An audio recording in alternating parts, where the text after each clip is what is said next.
Bonsoir à tous et merci de regarder RTI 1. Tout de suite les titres de cette édition. Le troisième sommet de partenariat africain-Turquie s'est ouvert vendredi à Istanbul. La délégation ivoirienne est conduite par la ministre des Affaires étrangères Kandia Camara qui porte l'offensive diplomatique ivoirienne. Avec les dirigeants africains, une feuille de route pour le renforcement des relations avec le continent a été contenue. Fin de la deuxième réunion du Conseil de médiation à Yamoussoukro. La séance de travail a réuni les membres du cabinet et les différents médiateurs délégués. La rencontre aura permis de réfléchir sur le fonctionnement des comités de veille, les moyens d'améliorer les rapports entre l'institution, le médiateur de la République et l'administration ivoirienne. Et puis toujours à Yamoussoukro, plusieurs hommes et femmes de médias de la presse nationale participaient ce soir à la 23e édition des Ebonies. Le meilleur journaliste de Côte d'Ivoire au titre de l'année 2021 est connu. Il s'agit de Boussou Kouassi de la radio Ayamé FM. Merci de regarder RTI 1. L'hôtel président de Yamoussoukro accueillait ce soir, comme je vous le disais, la 23e nuit des Ebonies. Le super prix Ebony du meilleur journaliste de Côte d'Ivoire est connu. Il s'agit de Boussou Kouassi, journaliste à Radio Ayamé FM. Il a été également Radio Ebony, Ebony Radio 2021.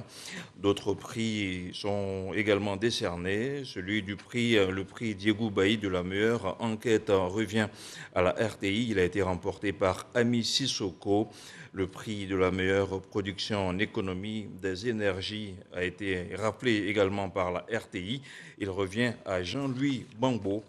Le prix de la meilleure présentation du journal télévisé revient à Fatou Fofana Kamara, également de la RTI. Et le prix de meilleur journaliste télé 2021 revient à RTI 2. Il est décerné à Bintou Pekele. Les festivités ont démarré ce samedi avec un cross populaire dans la ville de Yamoussoukro, la finale de tournoi de l'Union nationale des journalistes de Côte d'Ivoire. 4 panels et un showtime ont aussi animé cette première journée des Ebonies. On regarde le compte-rendu de Jean-Marc Adjadji.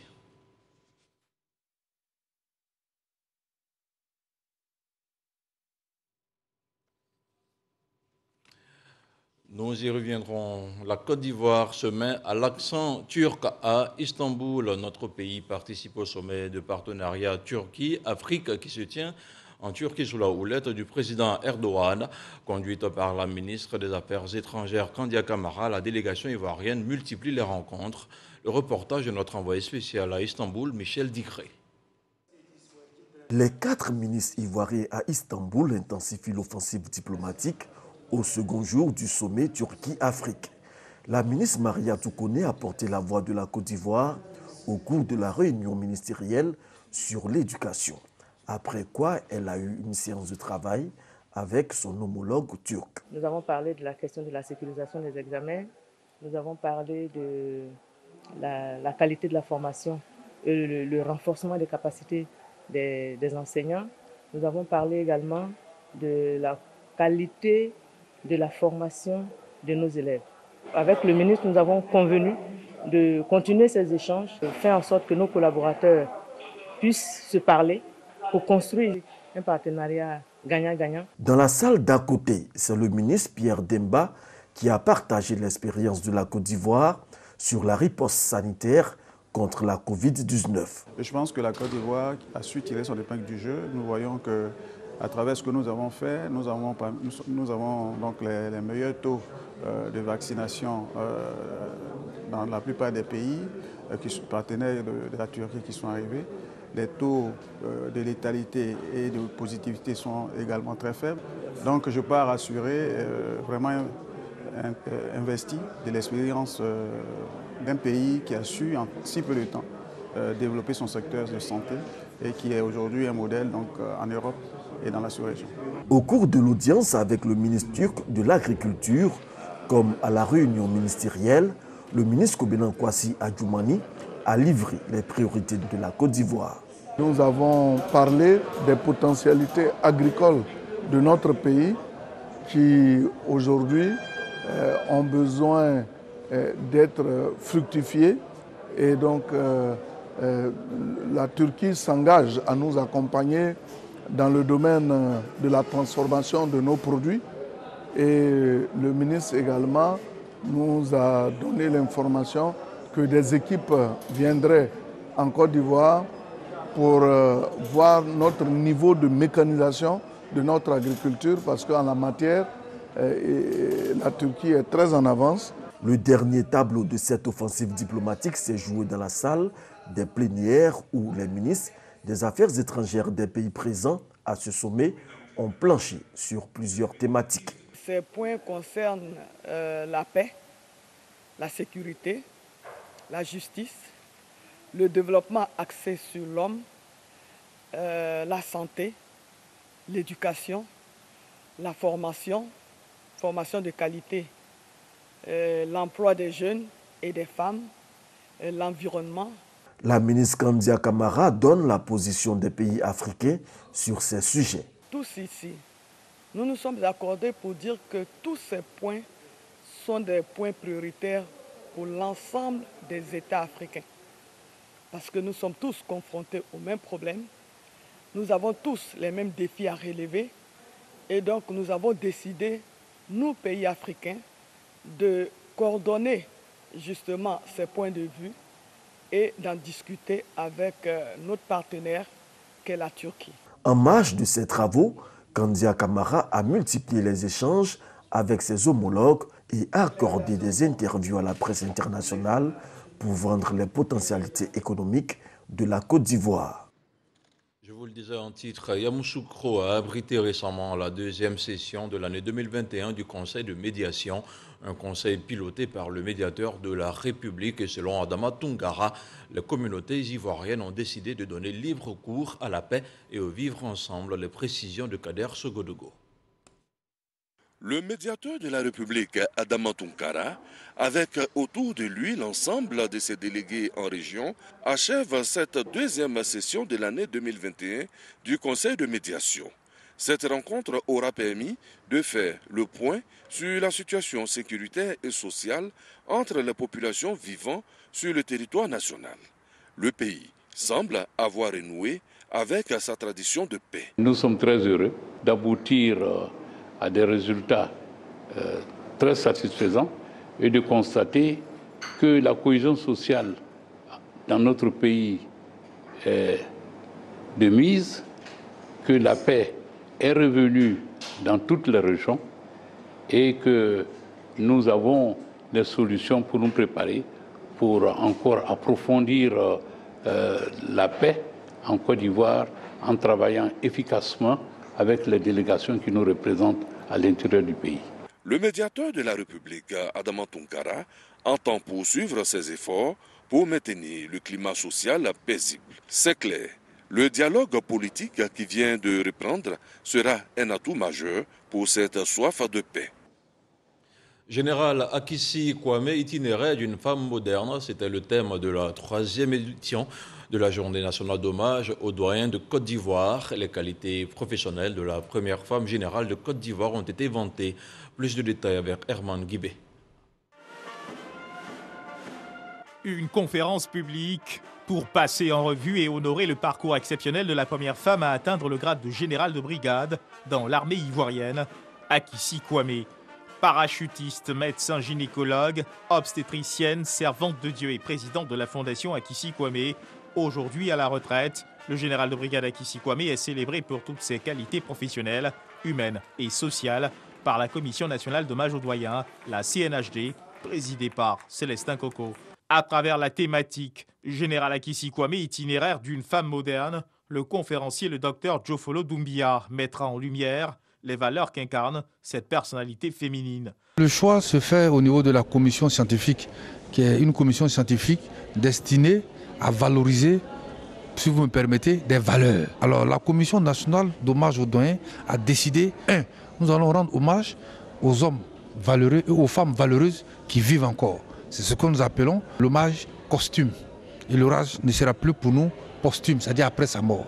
Il faudrait que cette personne ait marqué son existence par des actes qui permettent d'évaluer l'homme dans sa dimension transcendantale. Nous avons pris la générale Akissi à cause de la thématique du genre aussi. nous avons honoré 2 hommes, c'est-à-dire le professeur Sarasoro et ensuite le ministre Lambert à Motano. Donc il était tout à fait normal que nous pensions aux femmes. Et nous avons trouvé une grande femme qui répond à tous les critères de personne, de personnalité et de personnage. Présents à cette conférence publique, des femmes issues des différents corps de l'armée ivoirienne, des ex-collaborateurs du général de brigade Akissi Kwame, des représentants du Sénat, des ONG de promotion des femmes, des représentants de plusieurs ministères. Le général Akissi Kwame, par son exemple, par son parcours exceptionnel, montre qu'en Côte d'Ivoire, les barrières au niveau de l'acceptation des compétences féminines, ces barrières-là s'effacent au fur et à mesure. Et voir une femme se hisser au sommet de l'armée, au grade de général, elle est une icône et c'est un exemple qui est à transmettre à la jeune génération. Le général est une femme complète, tant au plan des valeurs morales qu'au plan des valeurs intellectuelles. Et nous voulons, au ministère de la Femme, de la Famille et de l'Enfant, travailler sur ces valeurs pour qu'il y ait plus de compétences avérées et plus d'entraide, afin que nous puissions véritablement arriver à cette égalité de genre que nous souhaitons. Âgée de 66 ans aujourd'hui, la native d'Assakra, dans la sous-préfecture de Kwebo, département de Toumoti, demeure assurément un modèle inspirant pour les jeunes générations. Sur un tout autre plan, 63 experts en ingénierie du genre viennent de recevoir leur diplôme. La cérémonie de graduation a été organisée par l'AICHER, UNESCO, aux femmes et des femmes de pouvoir de décision. Après 9 mois de formation, l'objectif était de les présenter officiellement aux décideurs nationaux et internationaux. Le reportage de Clarisse Kanyala est commenté par Didier Nguessan. Hier encore, ils étaient de simples auditeurs. Aujourd'hui, ils sont des experts en ingénierie du genre, désormais outillés pour porter des messages d'égalité des chances, de lutte contre les injustices et de construction de la paix au sein des familles et des communautés. Ces 63 hommes et femmes reçoivent leur diplôme. J'ai compris que cette histoire de genre dont on entendait parler n'était pas seulement une histoire d'émancipation de la femme, mais que c'était une approche qui pouvait apporter le développement à tous les niveaux, aussi bien dans les maisons que dans la société. Ce jour mémorable marque la fin d'une belle aventure et le début d'une grande mission. Nous sommes disposés à accompagner notre pays, terre de diversité et d'hospitalité, pour atteindre tous ces objectifs en matière de genre au niveau national et international. La 4e promotion des experts en ingénierie du genre a été formée durant 9 mois par la chaire UNESCO aux femmes et pouvoir de décision. Avec une force enseignants hautement qualifiés et rompus aux arcanes du métier, avec des méthodes de travail exceptionnelles et une dynamique fortement orientée vers les résultats, nous avons réussi à créer une adéquation entre la formation et les besoins des attentes des populations. Le ministre Thomas Camara a accepté d'associer son nom et son image à cette cérémonie où l'abnégation au travail et l'excellence étaient les maîtres mots. Chères filles, auréolées désormais de vos diplômes, vous devez redoubler d'efforts pour relever les challenges auxquels vous serez amenés à faire face. Je vous encourage donc à accomplir votre mission avec détermination et à privilégier l'intérêt général. La chaire UNESCO aux femmes et pouvoir de décision pilote également le programme africain de valorisation des compétences féminines, élu meilleur programme africain en 2018 par le PNUD. On regarde maintenant le point de la situation de la Covid-19 au 18 décembre.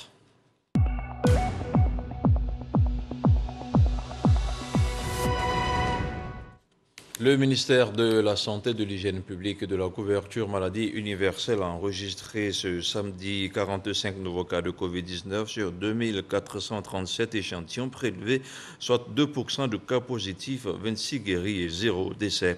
À la date du 18 décembre 2021, la Côte d'Ivoire compte donc 62 077 cas confirmés, dont 61 088 personnes guéries, 706 décès et 277 cas actifs. Le nombre total total d'échantillons est d'1 189 763.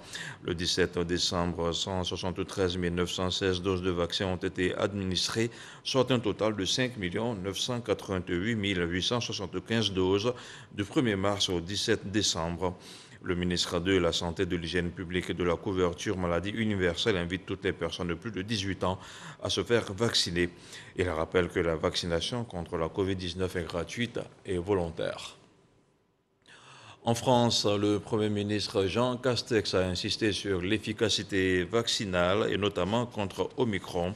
En cas de dose de rappel, certains vaccins empêcheraient de développer une forme grave dans plus de 90% des cas, assure le Premier ministre qui se fonde sur la version préliminaire d'une étude.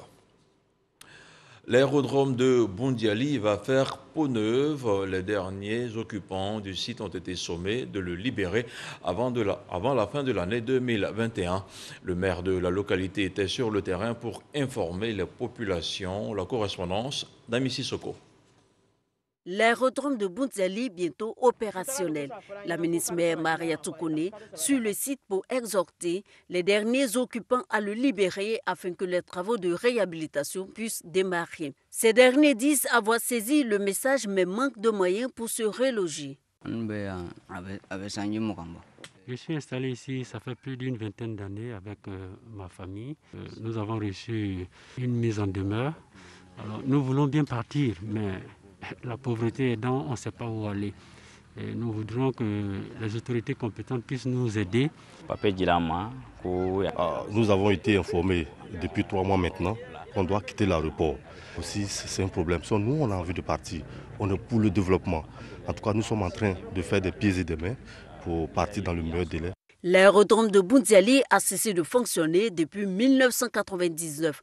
La nature ayant horreur du vide, ce site a été illégalement occupé par plusieurs familles. Aujourd'hui, avec le développement de la ville de Boundiali, cette infrastructure aéroportuaire est un atout majeur et les autorités comptent bien en profiter. Que les populations comprennent que nous voulons le bonheur de Boundiali. C'est pour leur bonheur que nous souhaitons qu'elles partent, afin que les travaux puissent effectivement démarrer. Actuellement, c'est une piste, mais c'est avec cette piste-là que les avions atterrissaient ici. Ça veut dire que la piste est encore très bonne.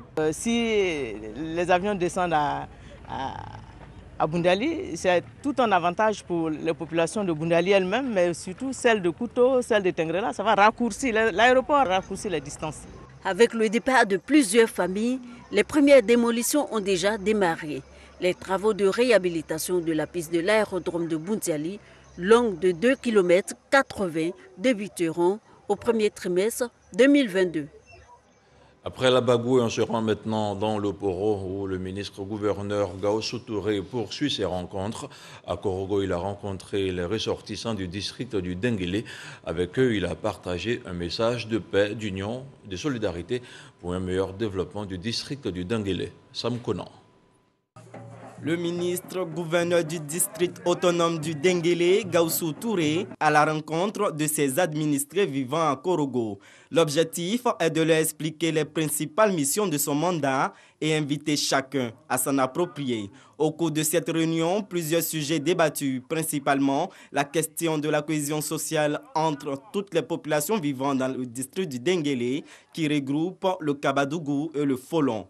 L'objectif que nous avons, c'est de tout mettre en œuvre pour que nous puissions transformer les immenses potentialités que nous avons chez nous pour que, au rendez-vous 2025-2030, que le district La Tête Haute soit classé parmi les districts les plus riches de la Côte d'Ivoire. La rencontre s'est déroulée au domicile du chef de la communauté Odjeneka au quartier Petit Paris. Une initiative fortement appréciée par l'ensemble des cadres venus prendre part à cette rencontre. On salue donc cette volonté du ministre-gouverneur du district du Denguélé de chaque fois, partout le besoin se présente, de réunir tous les frères, toute la diaspora du Denguélé pour leur porter le bon message et les exhorter au travail, de s'intégrer parfaitement dans les populations qui les accueillent. C'est pas une séance de prière et de bénédiction pour le président de la République et pour la consolidation de la paix en Côte d'Ivoire qu'a pris fin l'entrevue entre le ministre-gouverneur et les populations. Retour à Abidjan où se tenait le 11e congrès de la Fédération estudiantine et scolaire de Côte d'Ivoire, FESI, hier vendredi. Plusieurs anciens dirigeants ont participé à la rencontre pour apporter leur soutien à leurs cadets dans la quête d'un système éducatif de qualité en Côte d'Ivoire. Le professeur Adama Diawara, ministre de l'Enseignement supérieur et de la Recherche scientifique, a expliqué que l'État de Côte d'Ivoire reste attentive aux préoccupations des étudiants. Un 11e congrès marqué par la réélection du secrétaire général sortant, Ala Sinclair, pour un nouveau mandat de 2 ans. À Yopougon-Niangon, on a procédé à la pose de la première pierre de la mosquée de Vamoussa Bamba. C'était en présence du ministre Adama Diawara, parrain de la cérémonie. Au nom du gouvernement ivoirien, il a remis la somme de 10 millions de francs CFA pour la réalisation des travaux. Rappelons que le coût de réalisation de la mosquée est évalué à 600 millions de francs CFA. Le commentaire d'Alvorassa. Ce geste marque la concrétisation d'un rêve attendu depuis longtemps par la communauté musulmane de Yopougon-Niangon, celui de disposer d'un lieu de culte pour vivre leur foi dans la dignité. La réalisation de ce projet est le fruit d'innombrables efforts fournis de concert par les cadres musulmans et les autorités publiques. Ce complexe a initialement bâti sur une superficie de 2,5 hectares, comprenant une grande mosquée, une capacité de 7000 places à 2 niveaux. Il y a un groupe scolaire islamique. Nous croyons à la miséricorde de Dieu que c'est l'ouverture qui vient de se faire depuis des décennies. Le terrain nous a été offert. Aujourd'hui est un très grand jour pour nous. Aux côtés de l'imam principal de la mosquée, Cheikh Imam Ali Ouattara, président du COSIM section Yopougon, le ministre Adama Diawara, parrain de la rencontre, invite les musulmans de Yopougon à s'unir pour achever les travaux de cette mosquée. Je suis venu apporter ma petite contribution pour l'achèvement des travaux de construction de cette mosquée. J'en ai profité pour exhorter mes frères et sœurs à faire en sorte que l'islam en Côte d'Ivoire demeure sur sa voie, c'est-à-dire celle de la pratique d'un islam modéré, tolérant, sans extrémisme et sans fanatisme. Le terrain de la mosquée Vamoussa Bamba a été octroyé par feu le ministre Vamoussa Bamba. Il a une superficie de 22 000 mètres carrés. Après 2 années de travaux, la mosquée de Ganoué dans le département de Ouaninou vient d'être remise aux fidèles musulmans de la localité. C'est un don des ressortissants de la localité avec à leur tête le ministre Moussa Sanogo. Retour sur les temps forts de la cérémonie d'inauguration avec Mahama Traoré. Dans le département de Ouaninou, région du Bafing, Ganoué est un village connu pour son attachement à la pratique de l'islam depuis des décennies. En atteste la présence de cette mosquée centenaire de style soudanais, juste en face de laquelle triomphe désormais le nouveau cadre futuriste de la grande mosquée. L'édifice vient d'être rajeuni suite à de grands travaux lancés en novembre 2019. C'est un édifice qui a été inauguré le 1er août 1997. Ça avait pris un coup de vieux et puis il était fortement dégradé. Cette grande mosquée a été construite entièrement que par les fils et filles du village. Depuis ce vendredi, la grande mosquée rénovée de Ganoué est de nouveau rouverte au culte. La qualité des travaux, ornée d'une décoration de type arabesque, a vite fait de conquérir les cœurs des fidèles musulmans. Notre mosquée, vraiment, ça me plaît. Vraiment, où on est là, en Côte d'Ivoire, moi aujourd'hui, il n'y a pas notre mosquée là, il n'y a pas sondé. Notre culture, c'est l'islam. Nous sommes nés musulmans et on grandit dedans. Ce qui se passe, on montre aux enfants qui doivent venir au village. Il ne faut pas ils vont regarder seulement que non, il n'y a pas ça chez nous. Non. Ce qui est à Abidjan, il y en a chez nous ici. Pour cette réouverture, Ganoué a fait appel aux leaders religieux musulmans de Côte d'Ivoire. L'honneur est revenu au Cheikh Haïma Ousmane Diakité d'officier la grande prière du vendredi. Dans le sermon qu'il a prononcé, le président du Conseil supérieur des imams des mosquées et des affaires islamiques a loué l'initiative de réhabilitation prise par les cadres de Ganoué sous le leadership de l'un de leurs, Moussa Sanogo, ministre du budget et du portefeuille de l'État. Là où on prie le Seigneur, ce sont les lieux les plus aimés par Dieu. Et donc là où on crée les conditions pour que les uns et les autres puissent prier notre Seigneur, appeler à la paix, appeler à l'amélioration des conditions de vie de nos populations, appeler à ce que nous ayons une entente cordiale. Je crois qu'il n'y a jamais rien de trop grand pour ces lieux-là. Ganwe, qui est un village très important dans l'histoire de l'islam, un village de spiritualité, un village de diffusion de la science de l'islam. Et nous avons cité le hadith du prophète qui dit, alayhi salatu wassalam, celui qui construit une mosquée dans le monde d'ici-bas, Dieu construit pour lui une maison dans le paradis. Cela suffit comme motivation pour chacun. Ganwe a une nouvelle mosquée, mais n'oublie pas l'ancienne. L'engagement a été pris par les cadres de veiller à la restauration de ce patrimoine religieux, tout comme celui de mettre sur pied un comité chargé de l'entretien de la grande mosquée rénovée. Ouverture à Yamoussoukro de la 7e édition de la Semaine nationale des arts et de la culture, contribution des industries culturelles et créatives à l'économie d'une Côte d'Ivoire émergente. C'est le thème de l'édition 2021. Défilés, prestations artistiques et expositions culturelles sont au menu, nous rapporte Kader Sogodogo. Et vous êtes là sur cette terre de Nana Félix Houphouët-Boigny, comme lui faire une petite suggestion. Laquelle? Depuis les temps immémoriaux, le succès de ce pays n'a reposé que sur l'agriculture. En héros agri, il est sans culture. Parce que la culture doit participer réellement au développement économique de cette terre nord. Bomou Mamadou plante le décor d'un monde culturel ivoirien qui veut être en mouvement et prendre toute sa place dans l'édification d'une nation forte. Bienvenue à la 7e édition de la Semaine nationale des arts et de la culture qui dépose ses valises à la place Jean-Paul II de Yamoussoukro. Défilé des participants, majorette géante, la culture est célébrée dans toute sa dimension et son renouveau. Le thème de cette 7e édition est évocateur. Contribution des industries culturelles et créatives à l'économie d'une Côte d'Ivoire émergente. Arlette Badou Kwame, ministre de la Culture et de l'Industrie des Arts et du Spectacle, dévoile ses ambitions. La nouvelle dénomination ministère de la Culture et de l'Industrie des Arts et du Spectacle traduit toute la quintessence de la nouvelle mission de notre département ministériel.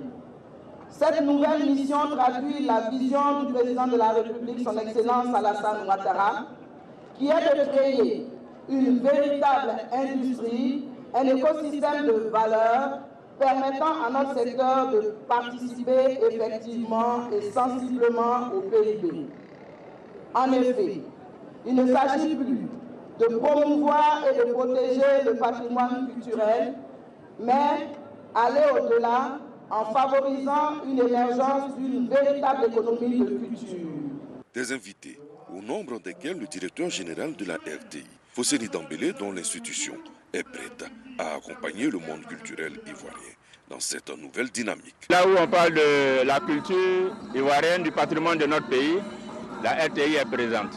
Et aujourd'hui, nous avons assisté à une très belle fête avec ce lancement en fanfare de cette 7e édition de la Semaine nationale des arts et de la culture.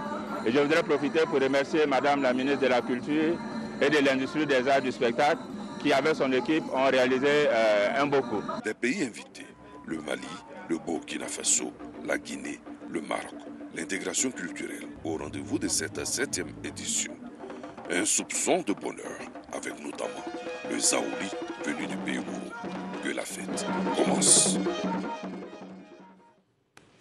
Dans l'actualité hors de chez nous, selon un nouveau bilan officiel publié samedi, au moins 33 personnes ont été tuées par le typhon le plus puissant qui ait frappé les Philippines cette année. Plusieurs dizaines d'autres sont portés disparus. Plus de 18 000 militaires, policiers, gardes-côtes et pompiers vont se joindre aux efforts de recherche et de sauvetage dans la région la plus touchée. Et on termine avec l'information principale de cette édition. L'hôtel président de Yamoussoukro accueillait ce soir la 23e nuit des Ébonies. Le super prix Ébony du meilleur journaliste de l'année a été décerné à Boussou Kwasi, journaliste à Radio Ayamé FM. D'autres prix ont été également raflés par la RTI. Le prix Diego Bailly de la meilleure enquête revient à la RTI. Il a été remporté par Ami Sissoko. Le prix de la meilleure production en économie des énergies a été rappelé par Jean-Luc Bambo de RTI 1. Le prix de la meilleure présentatrice, sinon de la meilleure présentation du journal télévisé revient à Fatou Fofana Kamara. Elle était à la présentation du 20h ce soir. Et puis le prix de meilleur journaliste télé revient à Bintou Pekele de RTI 2. Voilà, c'est tout pour ce 23h. Merci de l'avoir suivi. On se retrouve demain, Inch'Allah. Bonne soirée à vous.